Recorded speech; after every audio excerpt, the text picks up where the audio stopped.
No tree was more dangerous than the great willow. His heart was rotten, but his strength was green. He was cunning, and a master of winds. His song and thought ran through the woods on both sides of the river.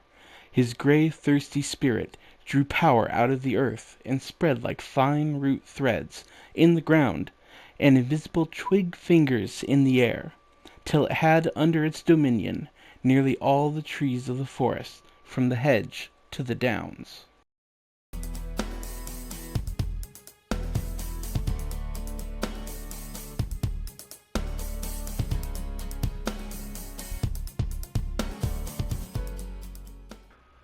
Welcome back to the game table.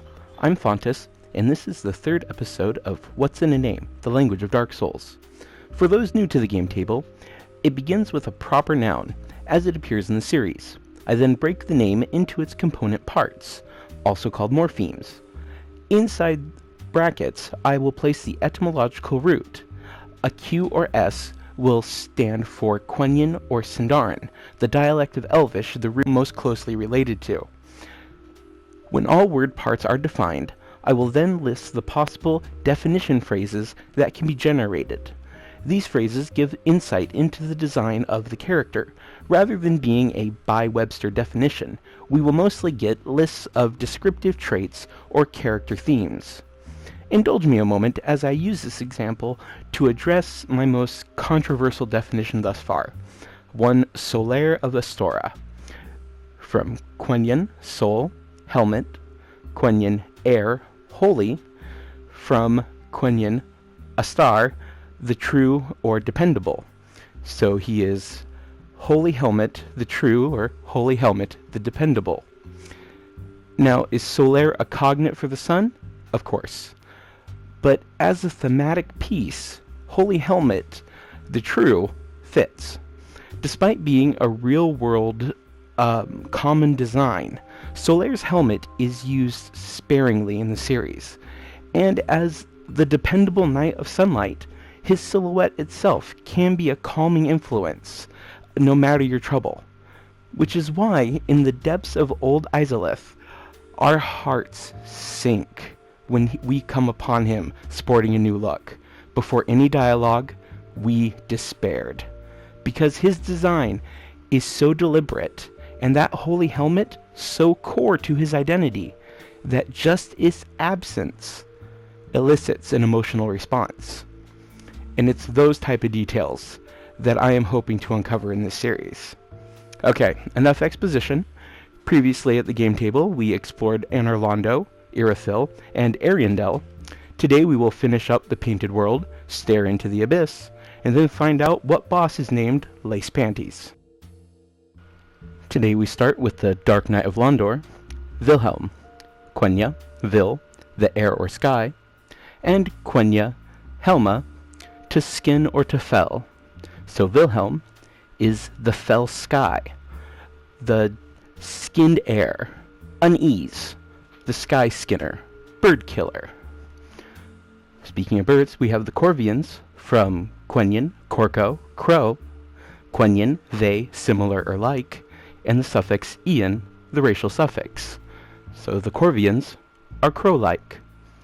Next we have Livid Pyromancer Dunnel and MacDonald of the Boreal Valley. From Quenya, Mac, slay, he with an edge. Quenya, do, flow strongly, inundate or flood. And the Quenya Newell, black arts in sorcery. So they are flooded by sorcery or inundated with the black arts. Coming up is Pontiff Suliban, from Quenya, Sul, spirit, and Quenya, bond, duress, or prison. Suliban, the spirit imprisoner. Speaking of imprisoners, we have Manus, from the Quenya, Manu, a departed spirit, and Quenya, Mandos, the dread imprisoner. Manus, the departed dread, the dreaded spirit, the departed imprisoner. From Manus, we will shift gears to Bishop Havel the Rock. Fashion Souls forgive me. Sindarin, Hob, clothed in. Sindarin, Bell, strength. Havel, clothed in strength, dressed for power. Back to Irithyll with Company Captain Yorshka, Quenyin, Yor, enclosed, fenced in, and Yor can also mean blood. In addition to that is the Quenyin Iska, pale white, and we see that Yorshka is the enclosed pale girl, or the pale blood. Below Yorshka we have the profane capital and Yorm the giant. Yor is the same as Yorshka with enclosed or fenced in or blood, and the suffix may, a first person plural inclusive. So Yorm's name is essentially saying our bound thing or our bound blood. Sir Yorg from the Shoulda DLC in Dark Souls 2. Enclosed has set bounds in, or blood, and the Sindarin EG, which is a diminutive, so he's kinda trapped. He's small blood, or, in the reference of a dragon, Drake blood. On to Londor to look into the Sable Church's starting sisters. But first, their faithful servant Yol, from the Quenyin, Yol, Twilight. It fits his Londor connection, his advancing age, and his hollowing mechanic rather nicely. So, on to the sisters. First one, Yuria. From the Quenyin, U, a negative prefix, and the Quenyin, Arya, a holy. Yuria, the unholy.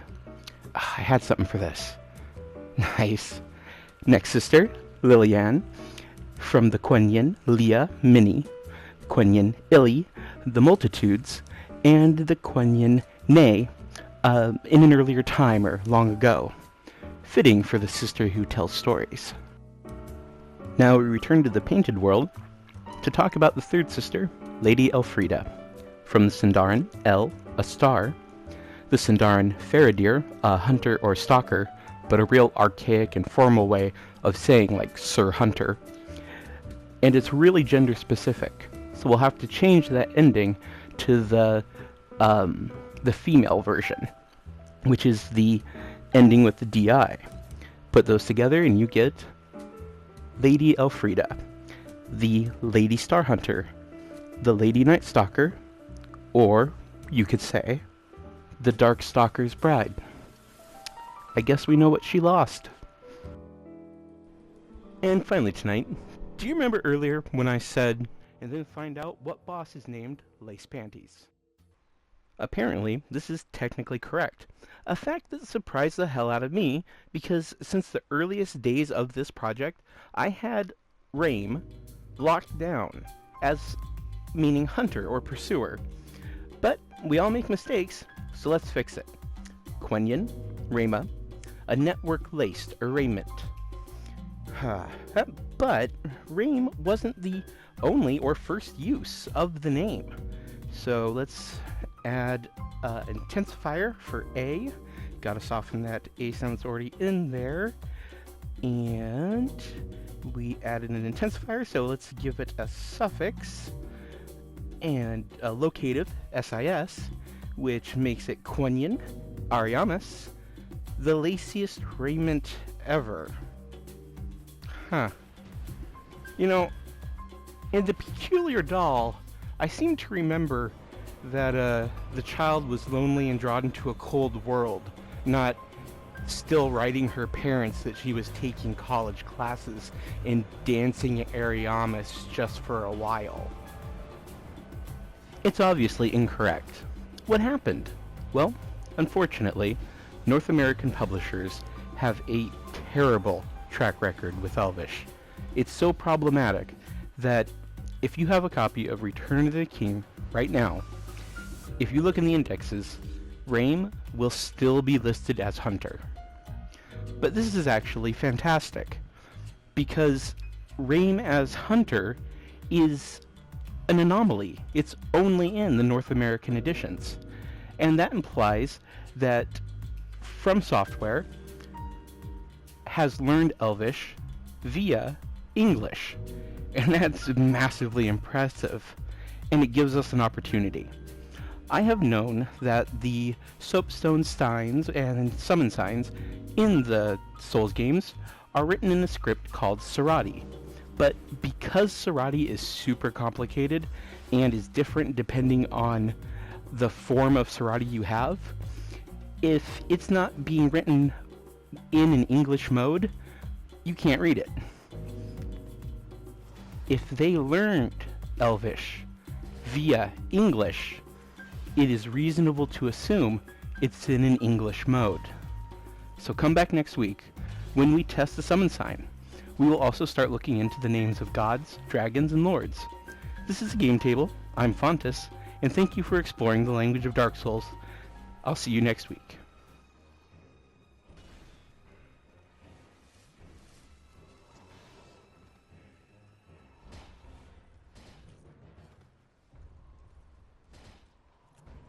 I mean, that whole thing with Raymond Belstad being the left and right hands, it's an allegory to how medieval monarchs were always shown with a scepter and a sword to show that they had God's favor, but they had mercy and love, but justice and strength.